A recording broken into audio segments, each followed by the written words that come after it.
commencement, l'art de la transition et l'art de la conclusion. Donc, quelques remarques vraiment pratiques sur l'écriture de la thèse. L'art du commencement. Comme disait Hegel, tout se tient toujours dans le commencement. L'introduction d'une thèse n'est pas simplement ce qu'on écrit à la fin pour faire entrer dans ce qu'on a déjà écrit ensuite. L'introduction d'une thèse, c'est une manière de commencer, c'est une manière de penser.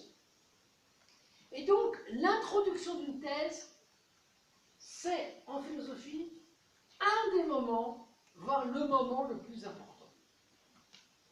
Ça veut dire que méfiez-vous, dans l'écriture de votre thèse, de ne pas trop reléguer l'introduction à la fin.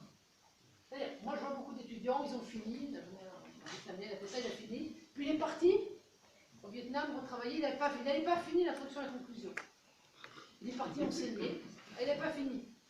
Donc il devait soutenir, et il m'envoie l'introduction à la conclusion. Oh, non, ça va pas.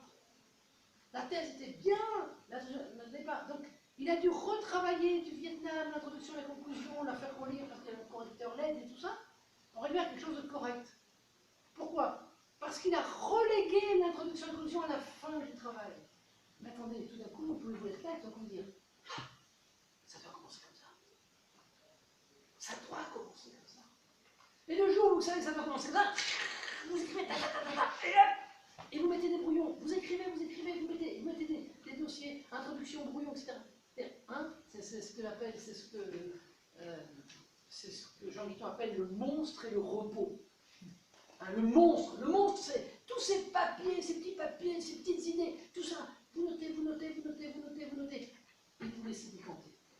Puis un jour, vous revenez et vous laissez décanter. Alors évidemment, il y a beaucoup de pertes, mais il reste toujours des choses. Et vous vous rendrez compte, peut-être à la fin de votre thèse, moi je me rends compte toujours de ça quand je fais des livres, c'est que tout d'un coup, je retrouve des papiers qui sont parfois des plans, qui se sont retrouvés dans des livres sans que j'ai jamais su que ces plans, je les avais écrits sur des papiers. Mais on ne comprend pas, vous voyez, c'est loin comment ça marche. En ce moment, je fais un cours sur Deleuze.